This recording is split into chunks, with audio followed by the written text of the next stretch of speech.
Alright guys, welcome to my new channel, Grow with Jones. On this channel, we aim to help you leave the 9 to 5 grind and make money online.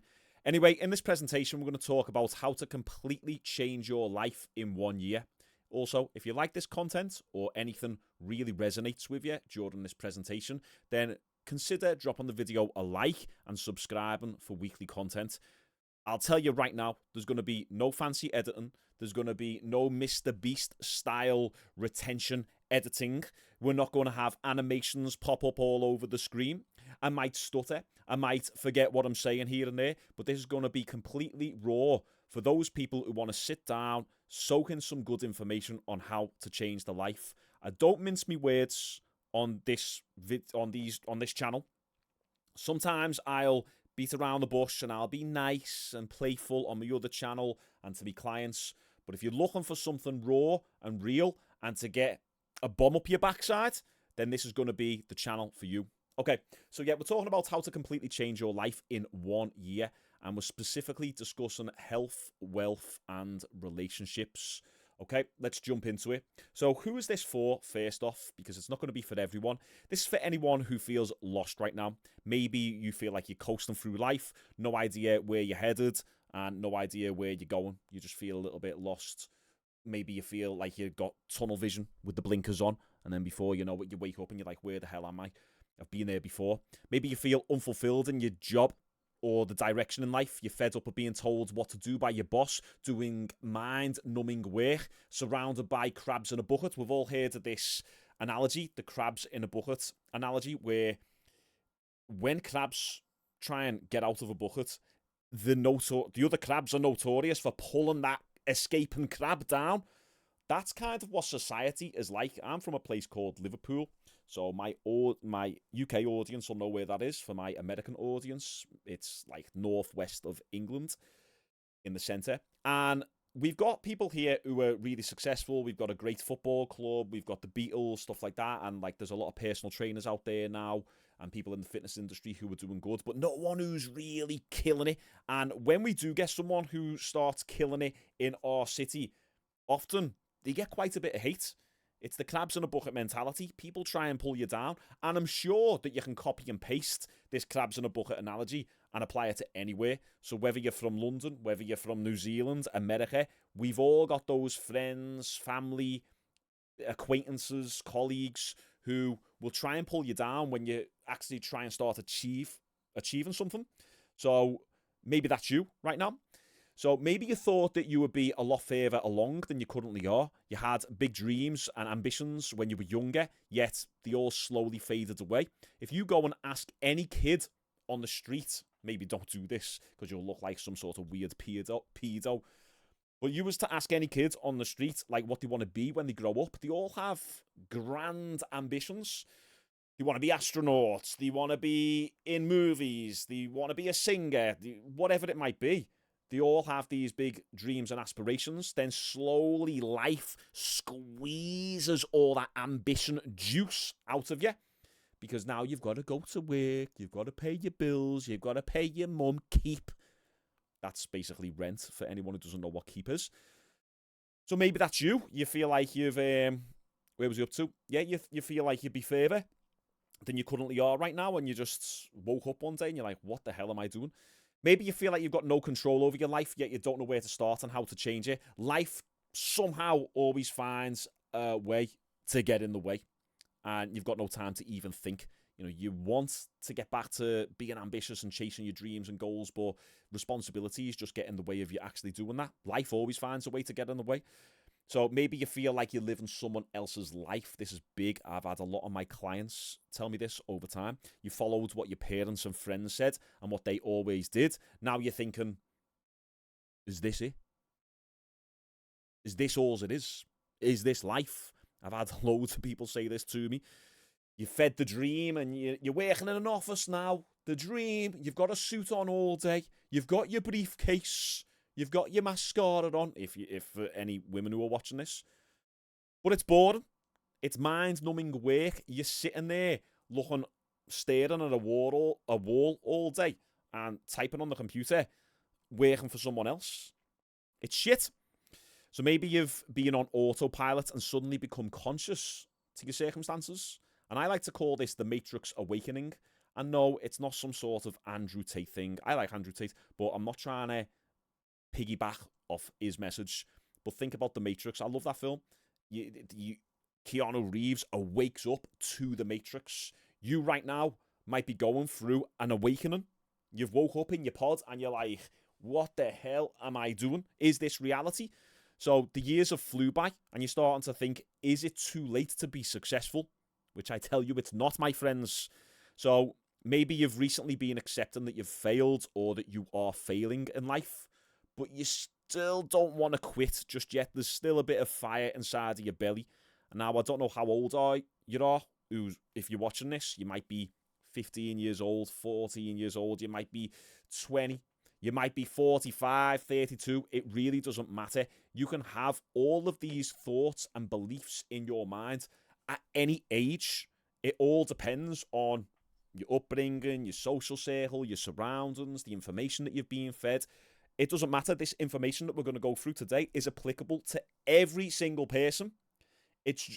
As long as you've got the common the beliefs and the common thought processes that we're going through here, it doesn't matter how old you are or how young you are. So maybe you're aware of your failures. Can't even speak. Maybe you're aware of your failures, but you're not ready to give up just yet. Okay. So first off, who the fuck am I, and why would you listen to me? So first off, my name is Sean. Hello, nice to meet you all. Welcome to my new channel. I've got another channel that we cover fitness and martial arts on, a bit more of reaction-based content. And I've always wanted to do content like this, but I didn't really want to mix it with that channel. So I wanted to dedicate my own channel to this type of self-development content and business content. An overview of me. So I've been a lifetime martial arts enthusiast, and then I became a personal trainer when I was 21. And then I eventually got my own gym when I was 26. Then I've been an online coach whilst also being a gym owner. I still own my gym, by the way. And then recently I've become a YouTuber, and a personal brand mentor. Okay, so I help people build and monetize an audience so they can leave their 9-to-5 jobs and achieve freedom that they desire. And here's some pictures to accompany all that stuff. So let me just move my face out of the way. There you go. Here I am after dropping someone with a spinning back kick. And then here's me training one of my clients. There's me in my gym. There's my YouTube plaque for the 100,000 subscribers. And here's me learning some business at a high-level mastermind that I was at a few weeks ago in Dubai. Okay, so, yeah, and if anyone's wondering, well, Sean, you're just a personal trainer. You're just a martial artist. You're just a gym owner. What do you know about helping people leave the jobs? Well, I'm glad you asked. So what I do is I get personal trainers into my gym. And a lot of the times these personal trainers have other jobs and just like a regular 9-to-5 job, and they want to go full time with the personal training career. So what I help them do is transition over. Now you might be thinking, oh yeah, but that's within fitness. That doesn't apply to this industry or that industry. You'd be surprised at how much crossover there is when it comes to different industries. Whether you are working in a biscuit factory and you want to become a personal trainer or a sports masseuse or a physiotherapist, it doesn't matter. Whether you work in pets at home, friggin' feeding the guinea pigs, I don't know why this is all food related, and then you want to sell digital products online, it doesn't matter. The fundamentals of business are the same. It's all about building your personal brand, getting attention, and then finding a way to monetize yourself online. So regardless, personal training or whatever industry you want to go into or whatever passion you have, it doesn't have to be within fitness. The principles that we're going to go through today, that we're going to be covering on this channel, are all the same and applicable to any industry for the most part. Okay, let's move on. So it wasn't always sunshine and rainbows, and this is not a sob story, by the way. This is just to provide a little bit of context. So it might seem like I'm super successful.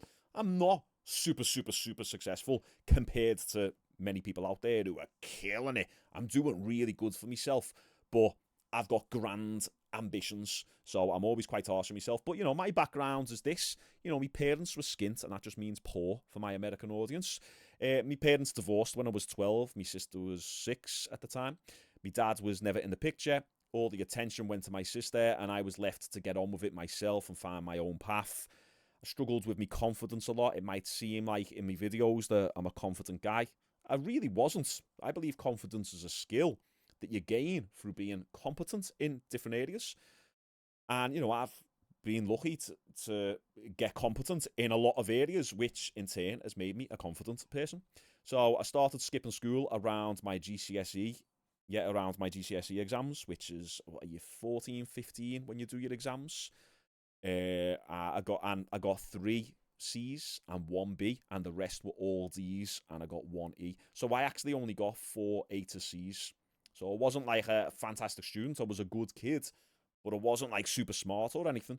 I dropped out of my first college, didn't like it, and then I had 30% attendance rate at my second college, which I actually done the whole 2 years and got my music diploma. It was music technology diploma. But the thing is I actually cheated on the exams to get them. So if any of my previous tutors are watching this, I'm sorry, okay? If you want to take away my music, what was it? Can't remember what my qualification was. You get, not a distinction. Is it a merit and a distinction? I think I got a merit. So I got the middle mark. So it wasn't just a pass. It wasn't exceptional. I got the middle mark. But we all cheated in that class. But if you want to remove that and take it away from me, be my guest. I'm doing all right for myself now, and I don't need a stupid diploma to prove that. So I cheated on my exams. So once again, I wasn't really an academic kid. I dropped out of university after 1 year. Couldn't handle it. It was just too academic. It was terrible. University is designed to keep you in a box, in a certain way of thinking, and any creativity outside of that box was punished. And I experienced that firsthand, and that can be for another video, because I know a lot of people will be able to relate to me on that. I worked in bars for £4.50 an hour from the age 17 to age 21. So £4.50 an hour. I think it was even less when I first started, like £3.70. So absolutely awful. I used to drink heavily on shift. So I'd work like sometimes Thursday, Friday, Saturday, Saturday, Sunday. So, and every single shift that I was on, I would drink heavily. We all would. I'd do 1 to 2 nights out per week, and I'd also be drinking on weekdays as well. So I'd just have a few cans of lager or Strongbow, or my mate would come round and we'd make music together, we'd rap, I'd produce beats, and yeah, we'd get bladdered. And I also spent all of my time drinking and meeting girls until I was 22, pretty much. Okay, so as you can see, not the best setup. We're seeing kids these days make a lot of money and smash it from age 15, and people are hating on them. I wish that was me. Like, I didn't really start getting my life sorted until after 22, and even then it was a little bit of a pain in the backside getting going. So I was 21 with no money, no qualifications, working in a bar. The only skills that I really had was music and martial arts. That was it. I'd instructed a bit of martial arts. I'd done a few gigs with me mates. We earned a few pennies here and there. It sold a few albums. We earned a bit of money from that, but nothing crazy. So my income was £30 to £50 per week. And a fun fact is my sister was making £400 per month in pocket money, sitting in a room with a boyfriend, smoking ciggies out the window. So if you're watching this, I love you, sis, but come on, it was what the hell was going on? So I was just left to it, earning absolutely fuck all, working, trying to graft my ass off, trying to find my way in life, and my sister was getting £400 per month in pocket money. So I was just kind of left to it, as I say. My physicality was weak and skinny. Yeah, I was doing martial arts, but I was weak as piss. I was skinny. Another fun fact as well is one of my girlfriends, when I was 18, it was at the end of the relationship, she said to me when we were walking down the street that if someone attacked us, she feels like I couldn't protect her. Now this hit me hard. I couldn't believe that my girlfriend at that time was saying this to me when she's literally came to Kung Fu and kickboxing, watched me fight, and seen that I was really good at the time. This when I was 18, as I say. And I'm like, you've seen me fight. You've seen me in competitions. And you've seen that I'm good and I fight these fully grown men. Like, why are you saying this to me now? But it's because I was skinny. And also, obviously, she didn't respect me as well. And then, whatever, a few weeks later, the relationship ended after a year and a half. So, the kind of a big red flag there. But yeah, my career path, none. I used to want to be a fight scene coordinator.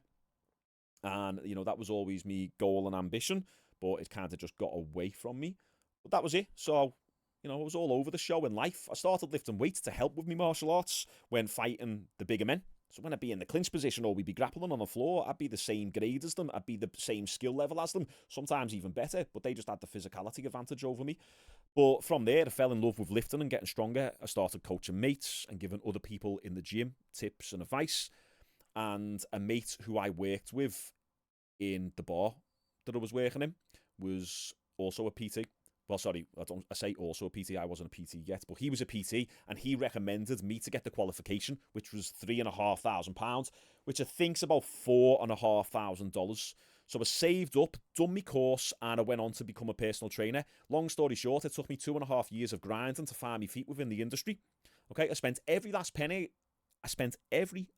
penny I had on a mentor, and he helped me scale my one-on-one personal training business to £90,000 per year, which was completely unheard of in 2013 and 2014. No personal trainer was making close to six figures.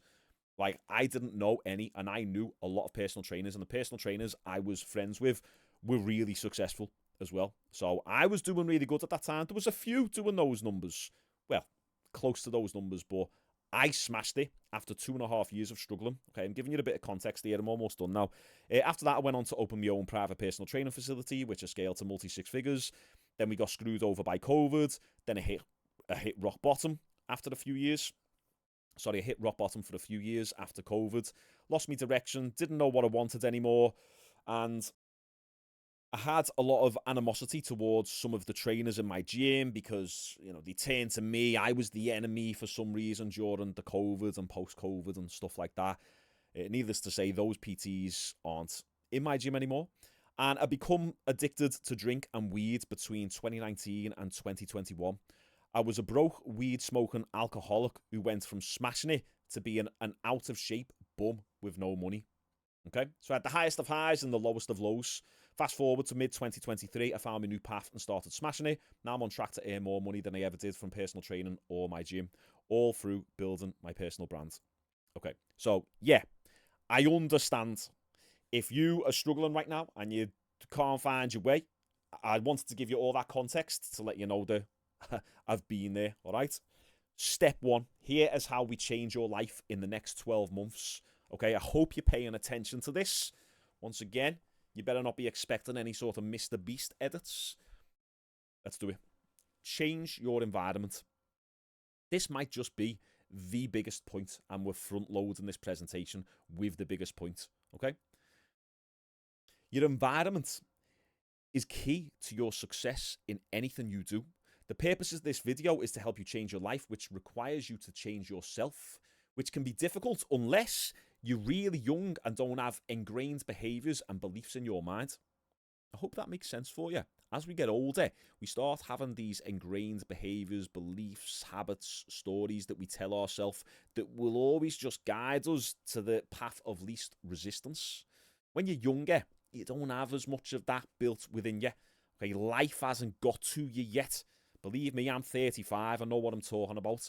Okay, and I'm sure as the years keep going, I'll become more self-aware about this. So rather than immediately focusing on changing yourself, focus on changing your environment. And here's what we mean by this. I found this little quote. I thought it was good.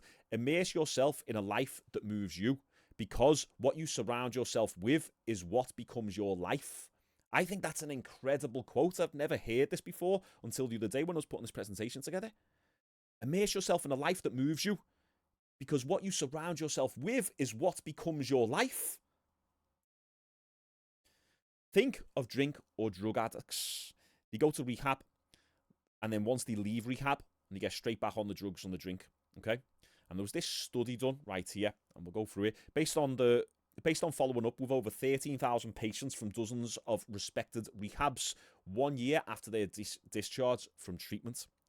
So Vista Research Group has found that the average success rate for adult rehabs is 36%. I'll tell you what this all means in a second. This means that on average, 36% of former rehab patients are reachable. Okay, so the rest, you can't get in touch with them. So as we can see here, 55% of the rehab patients can't even be reached after a year of leaving rehab. Okay, so 36% are reachable, and they successfully abstained from alcohol and illicit drug use for at least the last 30 days when contacted 1 year after treatment. So that means they ring them up a year later and said, have you had any drink or drugs in the last 30 days? Not in the last year, but in the last 30 days. And only 36% out of 13,000 patients stayed off the drink and drugs. But not for the entire year. That's just the last 30 days. So it could be even less people. So Vista's outcome of the research has found that there's tremendous variation in success rates between rehabs. Success rates among respected rehabs vary between as low as 18% and 52%. Okay, so I'm getting to the point of why environment is important. I'm sure you can start putting pieces of the puzzle together right now. So a big reason for this, for drug addicts, once they leave the rehab, the majority of them get back on the drink and the drugs. It could be the environment. So they are attending rehab, a place where no drugs are available, and are surrounded by others who are trying to better themselves. They now have a bunch of peers on the same journey as them. There's a common goal to reach and a common enemy to slay. The enemy that is addiction. They all have the support that they need. And we've all heard of this phrase, this saying, this quote, you are the average of the 5 closest people to you, which is so true. It's become incredibly cliche now, but it's so true. People want to hear the unique, special, new quote, when sometimes we need to just stick with the basics and go off what we've already heard 1,000 times. So this means that if you're surrounded by a bunch of addicts trying to quit, it's easier for you to quit. However, if you go back home, on the street, back to your former environment where you're taking drugs, and drinking is normalized, all of your friends, family, and people in your circle are doing it, what are the chances of you being able to keep it up? What are the chances that you'll be able to keep it up? Very slim. Okay, if everyone in your entire environment is drinking and taking drugs, you're just going to get back on it straight away. And this brings us to the Vietnam study. In fact, there was a study which backs up this claim that your environment is a key factor to your success. A lot of Vietnam soldiers got addicted to heroin during the war to cope with the trauma and the stress. Okay, so when they were over in Vietnam, they were taking heroin, of all things. According to a 1971 report by the Department of Defense, 51% of the armed forces had smoked marijuana.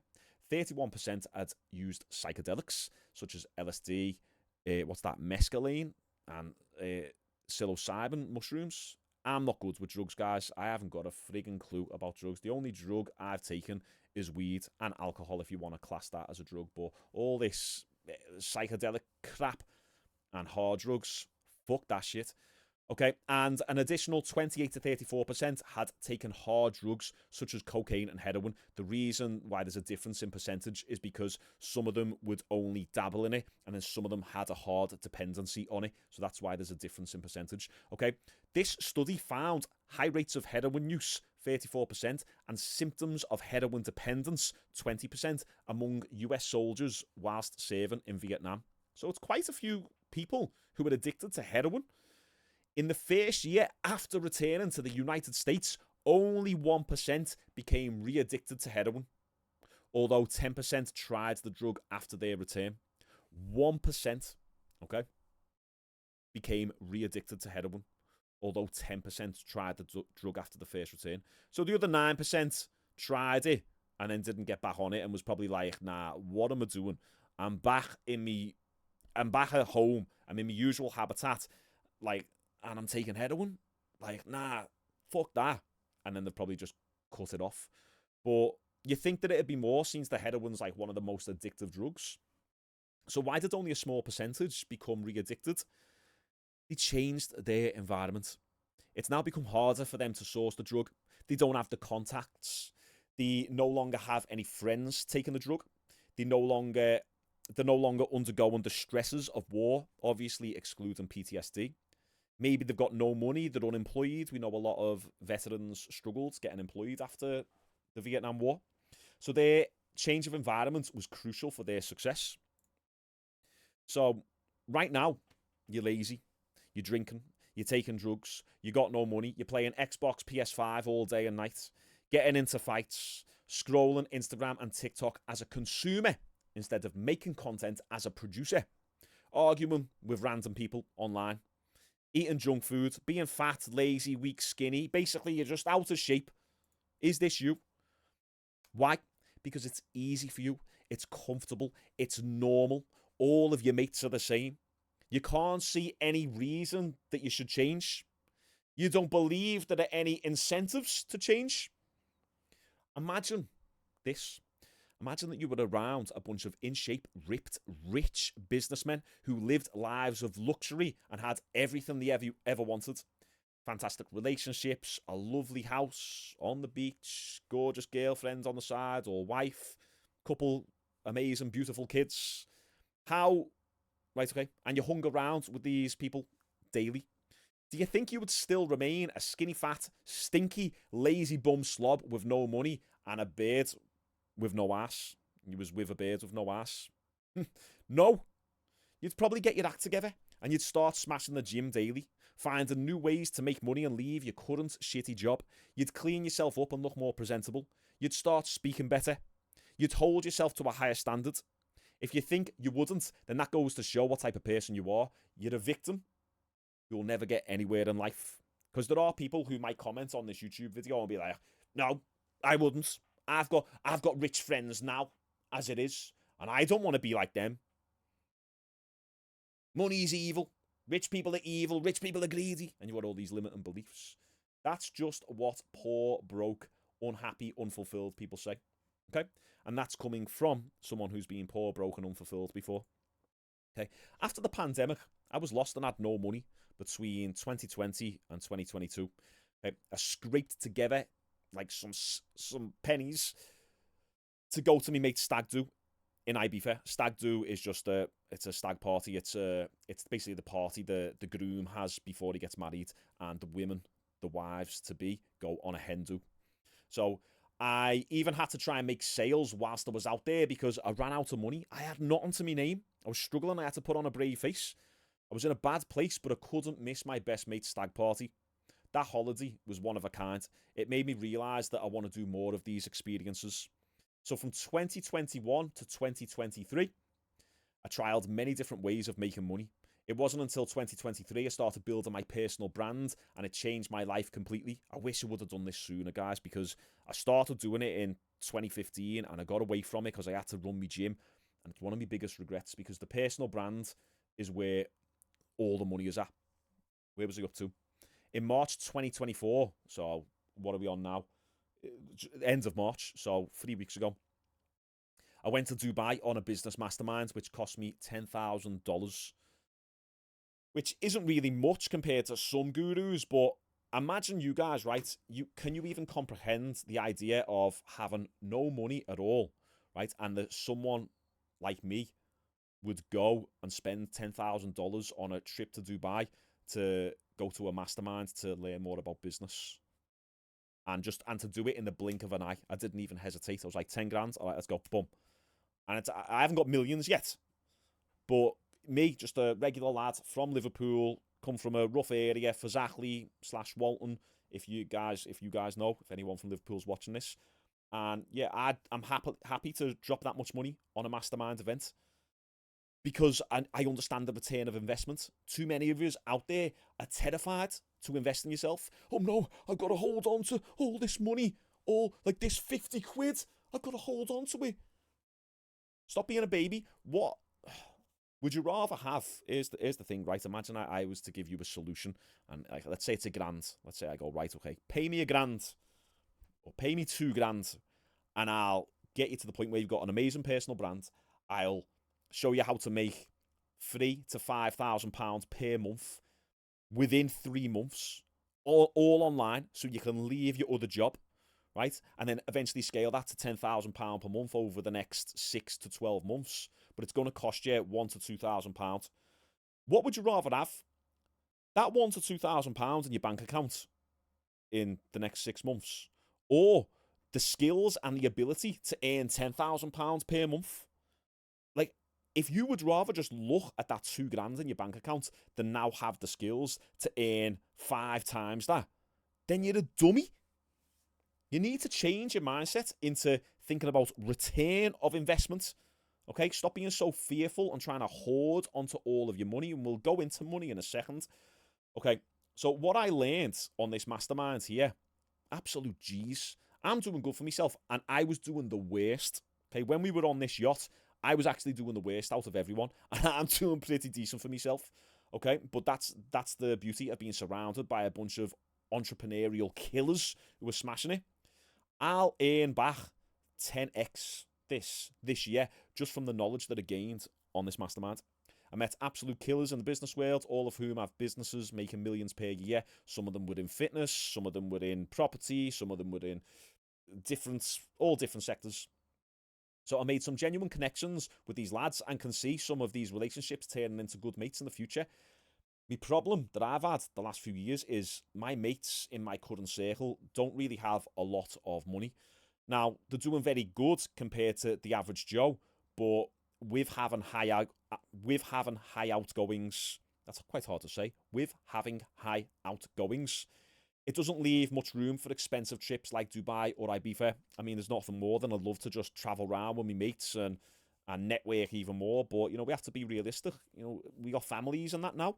And some of them, have got debts they've got to pay off and stuff like that. So it's, I say they're doing really good, but the profit gets eaten into quite significantly.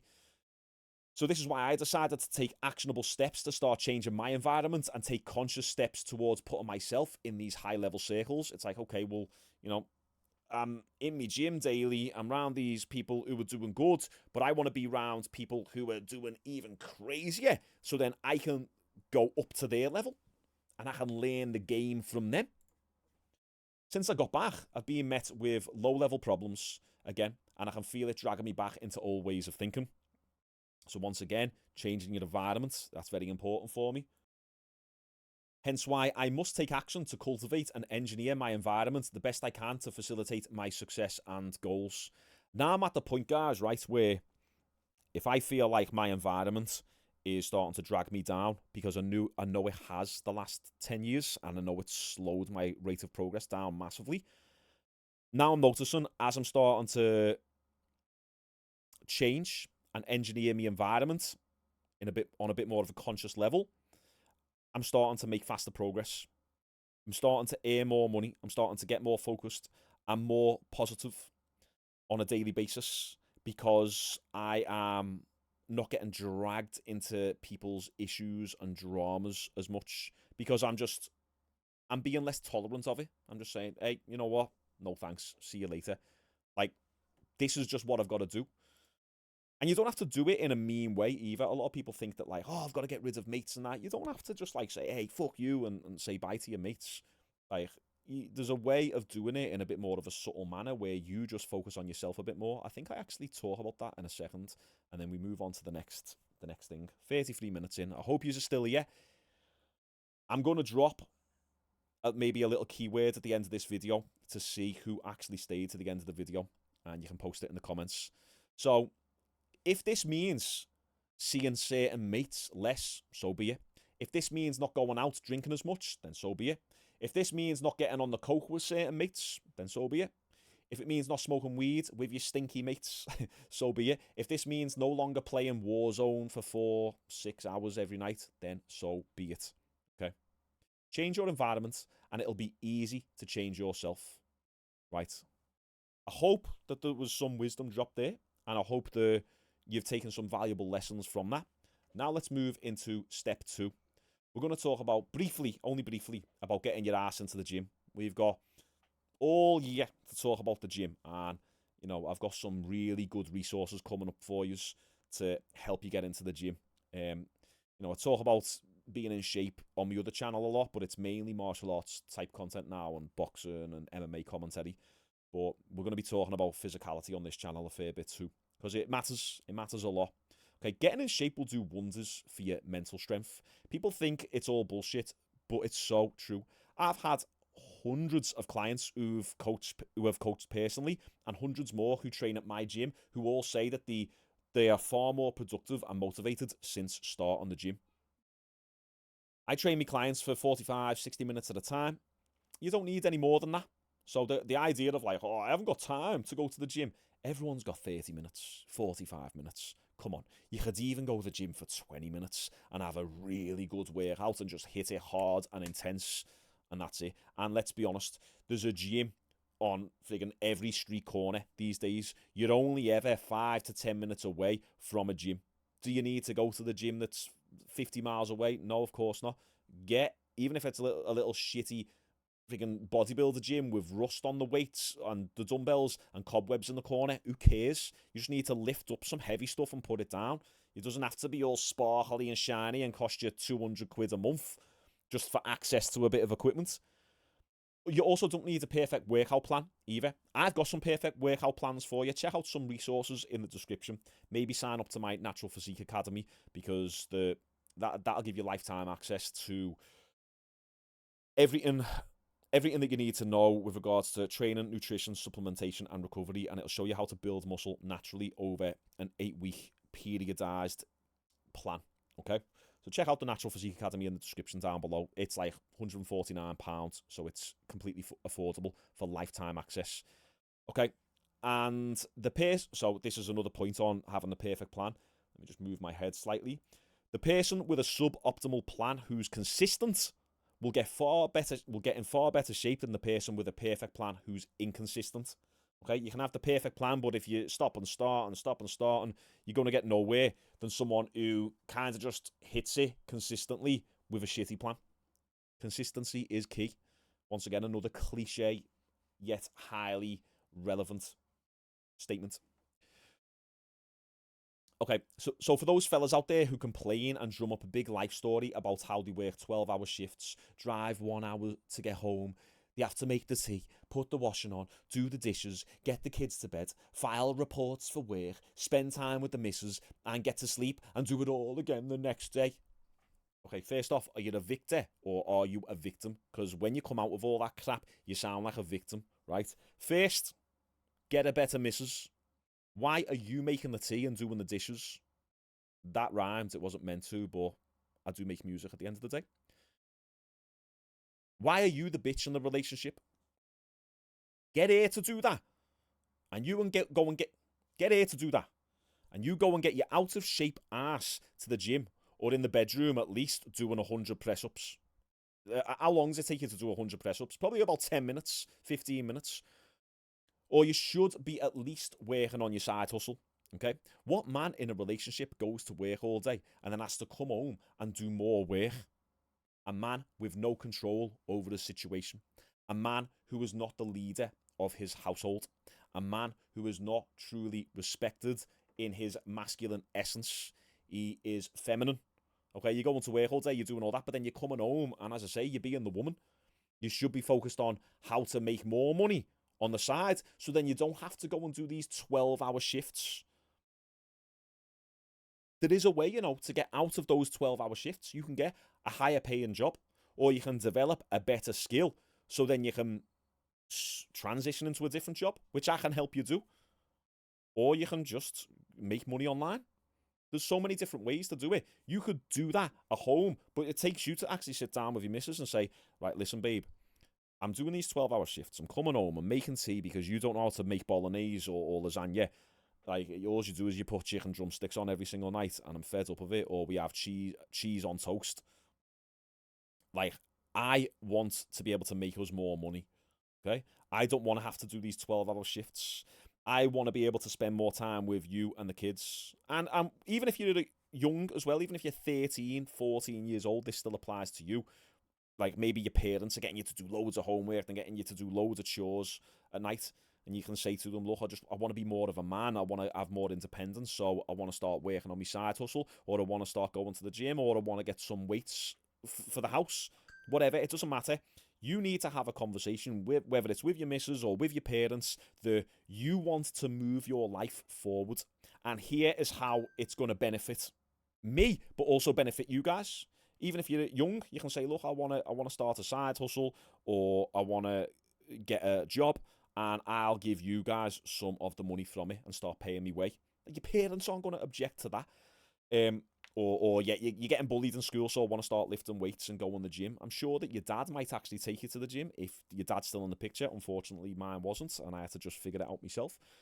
Um, my point being is that you need to have the conversation with your missus or with whoever rules the roost in the household, okay? Because it should be you, but clearly, if you're not doing any of this stuff, you clearly don't have any control over your household and any leadership in there. And I'm sure your missus, if she was promised that there was going to be more money to come into the household, you would be able to drop some of the hours off your 12-hour shifts, or you'd be able to change careers or change industries. Is she really going to object? And if she does object, then okay, just accept that you're going to live an unfulfilled life until you're 80 and you die, if you get to live that long, okay? You're just going to die unfulfilled, but at least you've done your 12-hour shifts and you've done the dishes, and you're going to die with a nice clean dishwasher, aren't you? Fuck that shit. Actually have some standards for yourself. Take control over your damn life, especially in your relationship. Move my head a second for this last line here. If your girl knew that you were getting in great shape and was working on your side hustle to provide more money, she'd give you more leeway to spend time on those things. But if you're fat or you're skinny and broke, you're getting no fucking leeway. I get a lot of leeway because I do a lot. I don't have to do the dishes every night and cook every single night, because I am a man of value. I bring value in other ways that she doesn't want to do. So regardless how shitty your situation is, you're making excuses. You could easily go upstairs for 10 minutes and blast out 100 push-ups. You're just too lazy to do so. I don't care if you're tired. Do it anyway, because, okay, what happens if you don't? You stay the way you are right now. That's it. Okay, I haven't got time to do it. All right, okay, don't do it then. That's the only... Either do it or don't. Judging by the fact that you're watching this, though, I don't think that would make you happy, would it? If you just stayed the way you are in the next 12 months. Let's think about this before we go on to the next slide. Imagine that you just stay exactly as you are for the next 12 months, okay? Or let's put it this way. Imagine that you don't do anything about your current situation. Where are you going to be in the next 12 months? You're going to be in the same position, or maybe even worse. There's lads who will top themselves for lesser of reasons than these, okay, which I think is like terrible and also ridiculous. The reason why most men feel lost in life and they resort to unaliving themselves is because they haven't got a rabbit to chase. They are not giving themselves a mission in life. Men are destined for adventure, risk-taking, and getting out there into the world and conquering.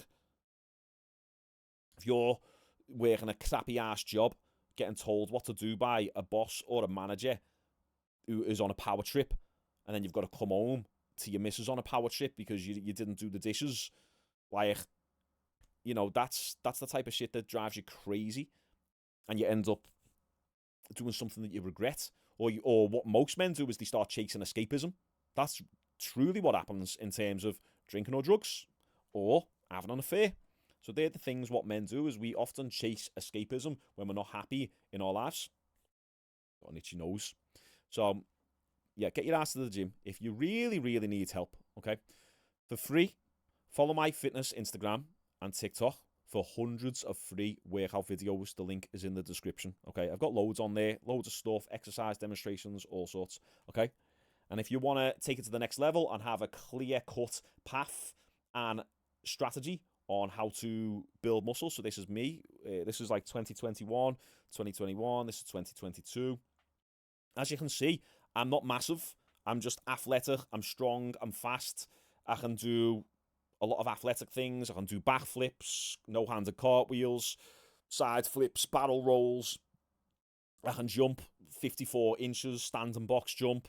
You know, I'm extremely athletic. I can kickbox. I can do all sorts. Give me a physical task and I can pretty much do it, right? And I can still lift heavy weights and I still look like this when I step on the beach. This is the type of man that you want to try and aim yourself to be. That sounds incredibly narcissistic. I don't mean it like that, or should I say egotistical. I am not the guy who you should aim to be like. I'm saying just the overall overarching idea of being an athletic, strong individual who can handle himself physically and who is fit, healthy, setting a good example for the kids or for the family or the friends. That is the man that you should aspire to be, okay? Never compare yourself to someone else. Only ever compare yourself to yourself. Just try and be 1% better each time, because I haven't got the best genetics. Okay, me comparing myself to some of my mates who are super aesthetic and everything is symmetrical, the muscle bellies are just pop out. Like, I'm not going to have that physique type. You know, I've got wonky abs, I've got unsymmetrical pecs, I've got muscle imbalances in my shoulders, just the way it is from injuries, from kickboxing over the years. But, you know, I don't compare myself to anyone else. I just compare myself to myself. That's it. So if you do want a paid solution, then join my Natural Physique Academy for lifetime access to the ultimate online resource for building muscle and getting an athletic physique naturally. It's £149, and I will be increasing it to £250 very soon. Okay? So link is in the description for that. Right, step number 3, everyone's favourite step. We're going to talk about making more money, all right? But maybe not in the super sexy way at first. We'll get to that as we go through the videos. First, we're going to start off with the foundations of making more money. The you won't do, but unless you do it, you will never make more money. Because this, what we're going to go through, if you give this presentation to anyone who's got money and who is rich, who's making, even someone who's making 10 grand a month, 15, 20 grand a month, I guarantee they will agree with everything that I'm about to say, and probably have implemented this stuff in the past themselves. So if you want to make more money, then this is your ground zero. This is where you need to start. In order to do anything in this world, you need more money. Does money buy happiness? Yeah, it does. Indirectly, though, okay? And that's the little caveat that most people won't tell you. I've had money previously, and I've also been broke previously, multiple times. Having money allows you to do the things that you value and enjoy, which as a byproduct brings happiness. Having no money makes you stressed all the time. Okay? So which reality are you going to be more happy with? The having money so you can do the things that you value and enjoy and do more of your hobbies and have more experiences. Is that going to make you happy? Or is it going to make you happy being stressed all the time, not knowing if you can pay your bills? Okay, obviously it's the former. It's this. It's being able to do what you want and do the things you value and spend time with the people that you love and do nice things for the people that you love. That's what's going to make you happy. Not being stressed all the time. So yeah, it kind of does buy happiness. Okay, being broke ends relationships. It can end relationships with your partner. You're arguing all the time about the bills and how much your missus spent in Asda or Walmart, wherever you're from. Or maybe even your friends, because now you can't go on nights out with them, or you can't go on the stag do, or this experience and that experience. So they start resenting you because you've never got money. And I've been there because sometimes my friends have done my head in the past. Do you want to do this? Should we do this? Should we do this? Got no money. Got no money. Got no money. And I've also been that guy where I'm going, got no money. Got no money. I'm always the guy who's saying no. And that mate's always the guy who's saying no. And we've always been there. Now it's just a matter of us all trying to, let's all be successful together rather than, 3 of us down here and then one of us just doing really good. And then this one ends up struggling, and then now someone else is up here. It's like we all need to do it at the same time in order to benefit and have a boss life together. So yes, having money makes you happier via not being stressed and worried how you're going to pay bills, and also being able to buy and do whatever you want. The key is to start off simple and with the things that you can control. So one of the biggest mistakes I made when earning more money was spending it all.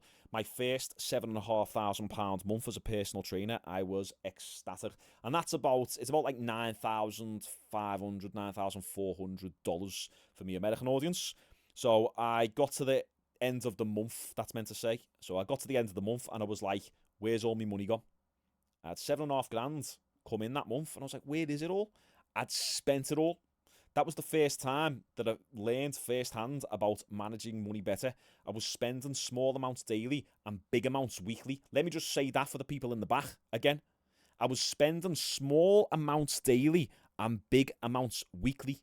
That's what most people do, right? So you'll go to Starbucks and you spend £2 here, £4 there, and you go to Asda or Tesco or whatever supermarket, and you spend a £5 a day, a £10 a day, little bits throughout every single day, 7 days a week, amounts up to 50 to 100 quid, okay? And then you might Go out on the weekends with your mates and drink. Maybe you get a new shirt, a new t-shirt because you've wore that one 7 times, and every picture on Instagram is you wearing the same shirts on a night out. I say that because I've been there, but you know what? I don't give a shit because I didn't have the money to spend on new shirts. So I was like, right, looks like I'm wearing the purple one again.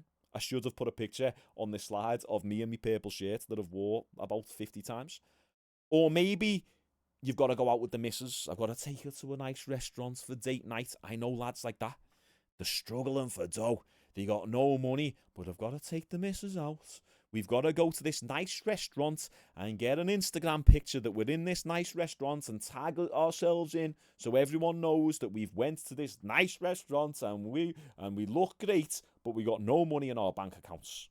Yeah, very smart decision that is. So, and that's where you're racking up another 100, 200 quid every weekend. Even if it's only 50 quid, you're really frugal and you're very careful with your money you spend on the weekends. Even if you spend 50 quid, £200 a month, most people really don't even have that to spare, which is terrible. So, yeah, do you do that? Do you spend small amounts daily and big amounts weekly? So when I was doing it, that just ate into all my profit. And after that month, I no longer spent money like this. Okay, here is what I done and the first steps that I would recommend someone take if they are struggling with money. Okay, either have 2 separate bank accounts, right? Or at the bare minimum, you'd have a current account and a savings account. So I've got multiple bank accounts, and then within those bank accounts, I've also got savings accounts. So I've got like multiple different bank accounts with different branches, and then multiple accounts within those branches. Okay, so you can do either or. I would usually recommend having a separate account, just so you can really get rid of your money into that account. So on payday, leave just enough in your current account for all of your bills and your food. So really, another point I should have put in here is work out what everything costs you per month just to survive. So that is your bills, your mortgage, or let's say you're paying your parents a little bit of money, car, phone, gym, all these bills. Get a little Excel spreadsheet, write them all down. Write out what your average food shop costs, and the best way to do it is just go through your bank statement and look at your last 10 shopping bills, and then just whatever the average is. So the way to work out the average is you would add up all of those bills. So let's say you're spending 50 quid one week, 70 quid another week, 20 quid another week, 30 quid another week. What you do is you take those 10 weekly shops, add them all up, and then divide it by 10, or you divide it by the quantity of those shopping bills that you added up. Okay, so if you're adding up 7 of the shopping bills or 4 of the shopping bills, you would add them all up, then divide it by 7 or 4. Okay, and that'll give you the average. So that'll tell you how much on average you're spending per week on shopping, on food. Okay, anyway, so you want to add up all these bills together so you know, right, I need £1,500 per month to survive. Food, shopping, not going out. That's a luxury, but just to survive. Car, phone, gym, all that stuff, mortgage, rent to my parents, keep. Add all that up, and that's what you wanna just leave enough money in your bank account to pay for all those bills. Right, okay? And then you want to transfer the rest to your savings account or your other account. If you can save 20% of your monthly wage, that's perfect. Right, 20% is really, really good. People like Grant Cardone, if you know Grant, he'll recommend between 20 and 40%. A lot of people don't earn enough to save 40% of the wage, but really that should be a goal. But if you don't earn enough to save 20% of your wage, then that's a sign that you need to earn more or drastically spend less. However, saving something at all is better than nothing. So even if it's like 5-10% of your wage, this is still fine. But still try and aim for that 20% if you can. So I'm at the point where I can actually save 100% of my income from 2 separate revenue streams, which is incredible. So my automated business and investments pay all of my bills, meaning that if another pandemic was to happen, like all my bills are paid for. Like actually, like I don't have to do a thing and my bills are paid for, right? Which has taken a while to get there. But my other revenue streams is 100% profit. I can put 100% of it into a savings account, or maybe 50% to a savings account and then 50% into more investments, or whatever percentage I want, really. Okay, and this is what you can get to as well. It might take a couple of years, but it's taken me a year, because at the start of 2023, I was earning next to nothing. I was earning about maybe £1,000 a month, £1,500 a month with a few PT sessions in there. I was earning nothing, and that's as a gym owner, personal trainer, online coach, all that. I was struggling because I was lost. Whereas now I can sit on my ass and I'm making that money and more from investments and the automated business. So this allows me to save and invest at a much faster rate than I used to. Money is slowly starting to work for me. I don't have to work for money as much anymore. I still do, but gradually, as the months go, as the years pass, money's starting to just get made without as much of my involvement anymore. Okay? Do not take money from your savings account unless absolutely necessary. The ideas behind having a savings account or a separate bank account is to make it that little bit harder to access your money. Okay? The more accessible your money is, the easier it is that you'll spend it. So even just by the simple fact of having your money in a savings account, like if you go to spend on your phone or on your card, it'll get declined. You're like, oh, damn, because I've got no money in there. Then you've got to go into the app, and then you've got to transfer the money over. You've got to wait for it to transfer, get the notification, then try again. Boop, maybe it doesn't go through straight away. You've got to wait a minute. It just adds a few more extra steps between you and making an unnecessary transaction. That's all. Or it adds a few steps in front of you in the transaction to be able to, once you've made the transaction, it would have been a little bit of a moment that you're going to recognize, oh, damn, I've spent a bit there when I shouldn't have. I've had to take money from my savings account when I shouldn't have. Okay. And it registers in your brain a bit more. You know what I'm saying? You're not just mindly going, boop, boop, boop, boop, boop, tapping your phone everywhere or tapping your cards everywhere. You're having to make you're getting more conscious about your spending habits, whereas most people, they're in zombie mode, they're in autopilot mode. So think about it this way. Cash is highly accessible. So it flies out your pocket super fast. Your card or your phone pay, like Google Pay, is also highly accessible. You just tap away your money. Since I set up my card on my phone, I've been spending a bit more than I've liked to. At the same time, I'm earning a lot more than I used to. But it's something that I actually said. I said it 2 days ago. I said, you know what? I'm going to control my daily spending a bit more now, because I'm spending about 300-400 quid on little small transactions that are adding up over the week. And that might not seem like a lot, 300-400 quid, but over the year, it's an extra £4,000. Well, it's more than it. It's an extra £5,000. Like, I'll have another £5,000 in my bank account. That's some more money that I can put towards my next investments that'll make me money on autopilot.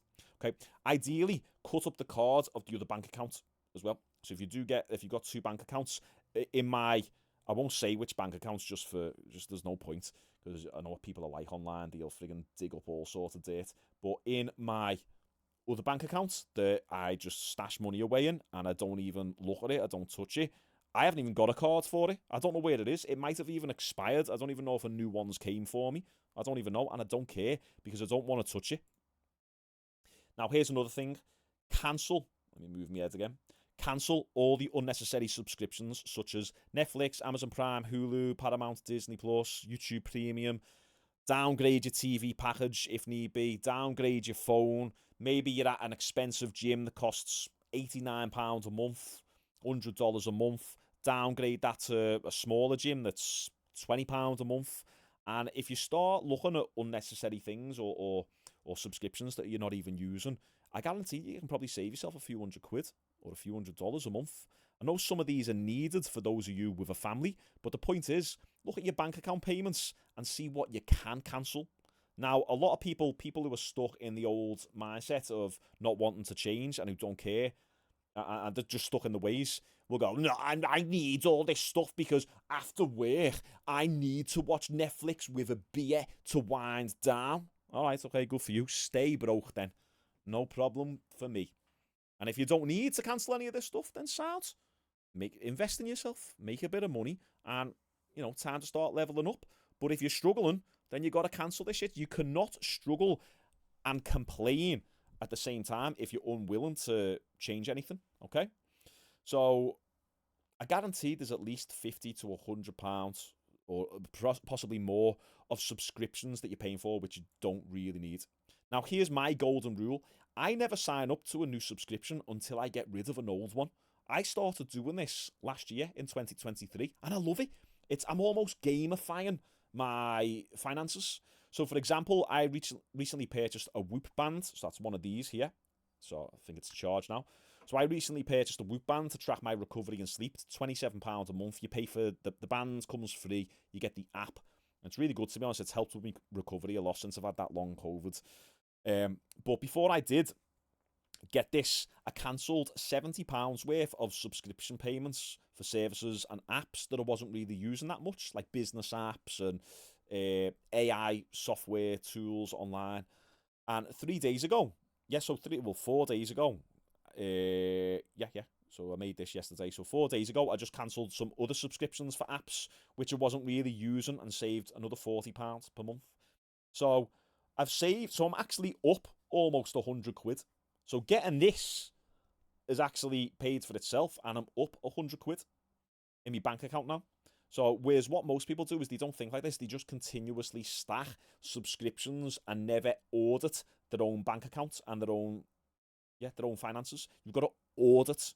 I hope you know what that word means. It basically means like review and fix up your finances. Okay, it may not seem like much, but these £10, £20, £30 monthly payments add up over time.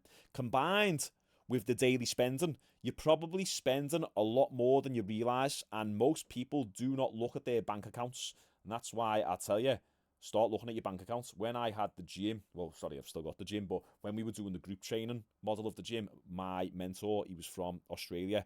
He was smashing it. He had like 15 gyms all over Australia. I think he had a couple in America. I used to have a call with his assistant every Friday, and I used to have to go through my daily numbers with her. So I have to go through my expenses and my income from the gym with her, and then she would be honest. She'd be like, "Well, wait, there, who's cancelled this week then? Okay, well, how much was in your bank account this morning?" And it got me used to just opening up my bank account every single day and going, right, how much have we made today? Right, okay, we're down a grand. Right, how much have we made now? Okay, we're up 1,500, and just getting used to the cadence of your income, your money on the income, and your money on the outgoings. Okay, so start looking at your actual bank account, guys. Basic recap. Set up a new account which you can stack cash away in and you don't touch. Save 10 to 20% of your monthly income. The more, the merrier. If you can save 40% of your income, even better. Stop spending money daily at Starbucks, fast food, garages. Cancel all unnecessary monthly subscriptions. Now, so that's how we kind of save a little bit and stop spending so much. Now, how do we earn more money? Firstly, it's not sexy, guys, but you probably have £1,000 to £5,000 or dollars worth of items in your home which you don't use or need anymore. Clothes, games consoles, the video games themselves, furniture, ornaments, whatever. Kids' toys. Nowadays, there are so many websites that you can sell items on. Here's a Google search for the best stores to sell used clothes. So I just Googled best online stores to sell used clothes. And there you go. Here's all the different stores that you can sell clothes on. Like, there's so many resources out there. People will often say, well, I don't know how to sell used clothes. Use Google. Facebook Marketplace being one of the best websites to sell items on because people will come to you to pick up the items. One thing I hate about selling things online is that you got to package it up. You got to go to the post office and send it. I hate all that because I just think, well, I could just make another YouTube video. I could get another online client. I could get another personal trainer into my gym. I could do this, I could do that, rather than faffing about with loads of plastic, packing it up and then taking it to the post office and making a stamp, putting a stamp on it, and like all that crap and faffing about. I hate it. I'd rather just put a picture of it online. Oh yeah, you want it? Quick little message, come and get it, and then they come and pick it up. So that's why I love Facebook Marketplace. I made an extra £150 last month selling broke equipment from my gym. Broke equipment. Oh, and we sold a vendor machine as well. It's broke. So it's not much, but it was some spending money for Dubai, at least. So that got me some sweeties, some ice cream, some Pepsi Max in Dubai. There we go. Declutter your house and sell all of the shit that you don't really need, which isn't contributing towards your growth. If making money really mattered to you, you'd sell half of your wardrobe of clothes that you don't wear. You've got loads of clothes that you probably don't even touch there or don't even fit you anymore because you're fat.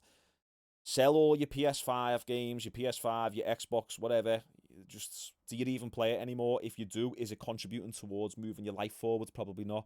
Sell unused furniture, unused bikes, kids' toys, whatever. Sell some shit and declutter your house. I guarantee you could make an extra 1 to 5k in the next 2 to 3 months to add to your savings account. So by combining the first steps of saving and spending less with selling items in your home, you'll be making significantly more money, and now you'll have a few thousand in your bank account. Obviously, this is temporary, and you can't do this forever. You can't just keep selling stuff and keep spending less and less and less. There comes a threshold where you can, where you've maximized your efficiency of spending, and then there's nothing else to sell in your household, otherwise there'll be nothing left in it. So you can't do it forever. But the purpose in this is to get some momentum going and initiate some sort of change to your financial situation. Let's move my head. Once you have a couple thousand in your bank account, without much effort, you'll feel much more motivated to expand into making more money elsewhere. Okay, to trust me on this. And here is why it's really beneficial to do this. Most people say, I've got no money. I want to buy this course. I want to sign up with a mentor. Or I want to make money online, blah, blah, blah. But I've got no money. It's like, go and sell some shit and stop spending so much. But here's the goal. You might have heard it's ideal to have 3 months worth of bills saved up, so if everything turns to shit, you've got a buffer for a few months. Well, this is no longer true anymore due to something called inflation, unfortunately. So 3 months savings of bills isn't worth it, okay? The cost of living has increased dramatically, and 3 months worth of bills costs a lot more money these days than it did than when this phrase was first coined. I recommend that you shoot for 5 to 6 months worth of bills saved in your account in order to feel secure if shit hits the fan. We live in the post-pandemic world where the governments now know that they can shut down the country and destroy people's livelihoods. Imagine if another pandemic happened. Like, a lot of people would be screwed. I've actually just kind of said the next sentence there. If something like this was to happen again, you can't bank on your employer sorting you out and keeping you employed. Okay, a lot of businesses would just go out of business. We're already on the brink of a recession, so if it happens again, a lot of companies are going bust and tens of thousands of people would be screwed, which is crazy to think about. So my personal logic is to have 5 to 6 months of bills saved up, which means it gives you ample time to get shit sorted if shit hits the fan. So if your bills are £500 per month, you want to try and save up 2.5 to 3k. And then as you can see, you go through here. If your bills are 3k per month, you need 15 to 18k saved up. Most of you are going to be somewhere in the middle here. Probably around, like, your bills are going to be somewhere between 1.5 and 2,000 per month. So you're going to need somewhere between 7.5 and 12,000 pounds or dollars saved in your bank account in order to be able to feel like you can take risks and invest in yourself or find your way, okay? So take a screenshot of these numbers here, wherever your monthly bills are. Maybe the more. If they are more, like, what the hell are you doing? Maybe you need to go and have a call on Dave Ramsey and speak to him so he can give you an ass whooping. But, you know, I don't see any reason why your bills should be more than 3k per month unless you're driving around in a Range Rover and you've got a house you can't afford. So this might seem out of reach for some of you, but I guarantee if you follow all of the steps that we've outlined in the last few slides, after 12 months, you'll either be close to, hit, or surpass these numbers. Most people look at like 18k and they go, 18k, no way, that's insane, it's so far off. But then if you actually do all the things that we spoke about, you realise how fast you get there. Oh, you're like, a month's gone by and you're like, oh, I've got 2 grand already. Wow. Like 3 months go by, you're like, damn, I'm on 5 grand. End of the year, boom, you've got 15k or 10k. Okay, so now you've got somewhere between 5, 7, 10,000 pounds or dollars in your account. What should you do with the money? This is the big question. Can we turn that £10,000 into £1 million, maybe? Well, outside of hitting it big with a lucky crypto meme coin, it's not realistic to turn 10k into 1 million yet. Can it be done? Yes, but now you have to play the long-ish game. My PT course was £3,500. That's $4,400. It was a huge investment for the 21-year-old, all self-funded. Actually, I think me grandparents give me £500 towards it, so I think I managed to save the 3,000, and then they give me the final 500. May God rest their soul. Love them very much. But if I went on, so it was £3,500, but I went on to make £2,000 in my first month as a PT, then £4,000 per month in my fourth month as a PT. So it already made me investment back from that initial cost. Okay, then a few ups and downs, and eventually I was making £7,500 per month, which is $9,400. So the initial investment was 100% of all of the money that I had. That's all I had. I grafted my ass off. I got a job in the Hilton Hotel, and the tips in there were really, really good. So I managed to save quite fast for it, but it was 100% of the money that I had. So it was £3,000, and then I got the extra 500 off my grandparents, then went boom and handed it all over to me, to the course. And then I actually left the Hilton because the hours were crazy. It was like 5 p.m. till 5 a.m. So I left the Hilton and went back to my old job, which was working in a bar in Liverpool for 1 day a week. Saturday, I was making 30 quid and then a few tips. So I was able to do my course throughout the week, because there was no way I would have been able to have attended my course and work in the Hilton Hotel. I needed to downgrade my job after that in order to do my course. So it was a massive, massive risk. And personal training back then, it was kind of unheard of. This is 2011. Yeah, 2011, 2012, I done my course. So, personal training, was a very, very small niche part of the fitness industry. So I risked 100% of my money to learn a new skill in hope that it would pay off. Well, it did, because if I didn't make that investment, this video wouldn't exist. What I'm getting at is, when you've stacked some money, you can do one of three things. You can do a few more things, but one of three things. Let it sit on the bank account and get a 5% interest rate at best. You get a really good bank account. You're going to put that 10k away. You make £500 per year with a 5% interest rate. Making £500 per year in interest is hardly going to get you to financial freedom, is it? You can barely even go to Benidorm for that amount of money, okay, alone, let alone take your family or friends. You could invest it in an index fund such as the S&P 500 for an annual return of 8%. So you put 10 grand away in the S&P 500, you're going to make £800 passively per year. Once again, hardly life-changing, is it? You could spend it on, this is what most people do, I've got 10 grand now. Oh, this is great, I'm going to treat myself. You've heard of that word? I'm going to treat myself. I've worked hard for this. Time to treat myself. So you spend it on clothes, next holiday, nights out, drink, drugs. That's what most people do until you chip away, and now you've only got 3 grand left and you've got to do it all over again. But here's what we want to do. You could, now this isn't super ideal, but it's an option.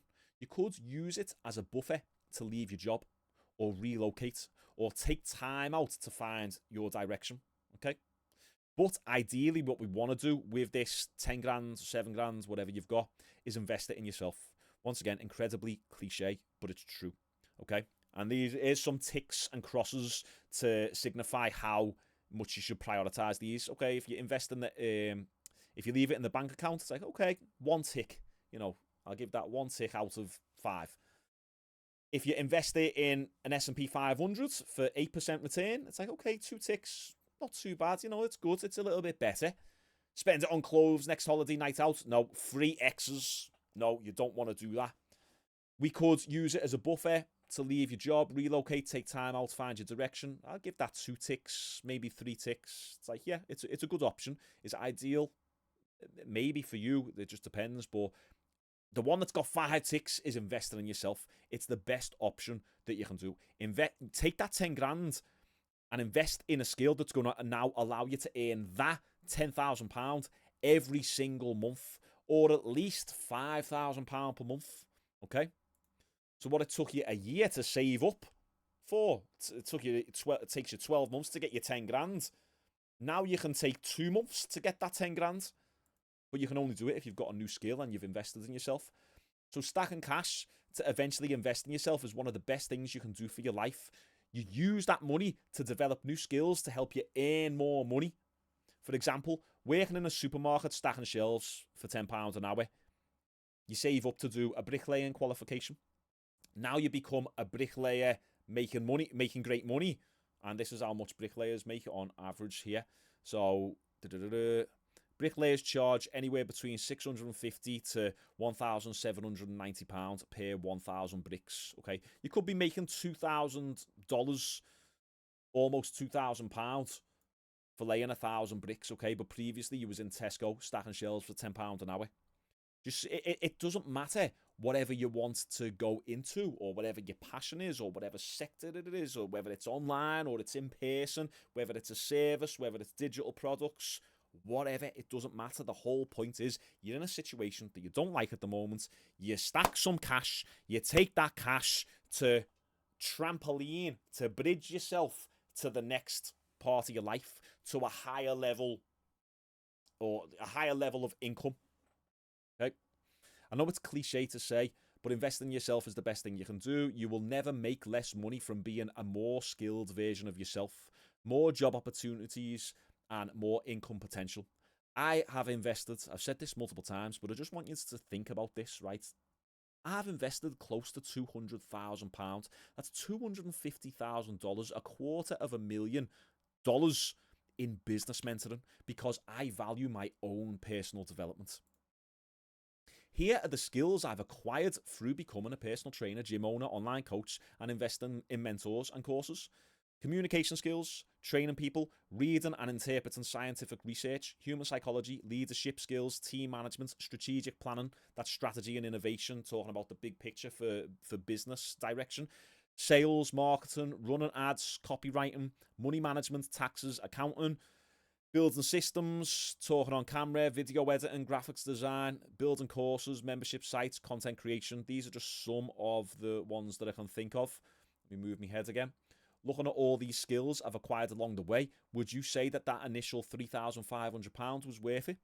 Okay, even if I leave the fitness industry now, I have a dozen transferable skills which I could take into any other sector or industry and be successful. Okay, I didn't try to study human psychology. I didn't study leadership skills. I eventually did when I realized it was an important part of, running the gym or being a coach. But like, these were natural skills that I picked up along the way. Communication skills, I realized that, if I am shit at communicating, my clients get worse results. So communicate better, Sean. And then, if I am bad at sales, I'm only going to sign up 3 out of 10 consultations. And it means I'm going to have to generate so many more leads and spend more on ads and spend more time creating content. Whereas if I get good at sales, now I can sign up 8, 9 out of 10 consultations and make so much more money for less ad spend. Do you get me point? So you got to think in the way of this, okay? And this is over 13 years, don't forget. This is not something that I've picked up super quick. As I say, it's taken 13 years of just putting in the daily grind. That's how you pick up all these skills. Okay, we're almost there, guys. We're almost there. People are very quick to say that courses are scams. Sure, there are some scams out there, but 99% of online courses are not scams. That's just a statistic I made up, but most of them aren't scams. Some of them might not be good quality, but that's up to you to do your research on before investing. I would argue that the college and university I attended and racked up debt with were extremely low quality. So is that a scam? The best qualification I done for music was actually a private institute called the SAE Institute. This is where I learned the most. It's shit all over the university degree. So online education is the future. So if you're able to be an online educator and you create content around it, this is the easiest way to get rich in 2024, 2025. For the next 5 years is to be a creator and sell education online. Okay, I'm just giving you one of the ways, one of the branches, if you like, to earn money. Okay, start thinking about what direction you wish to go in. Move me head. If it's something which requires a degree or something like bricklaying school, then sure, go through the proper processes. I'm not saying you want to become a doctor. Oh, do an online course. Of course you can't. You've got to go to university. But if you want to start monetizing yourself through online, if you want to start monetizing yourself online, or selling digital products, online services, or day trading, or copywriting, or content creation, or sending emails for people, or building websites, or whatever, teaching people how to knit online, teaching people how to, I don't know, write poems online, teaching people how to, I don't know, make plates, pottery, online pottery classes. There is literally online education for anything. So if you have a skill, a current skill at the moment, maybe it's playing football. Maybe you're just really good at playing football. You can make an online course about that.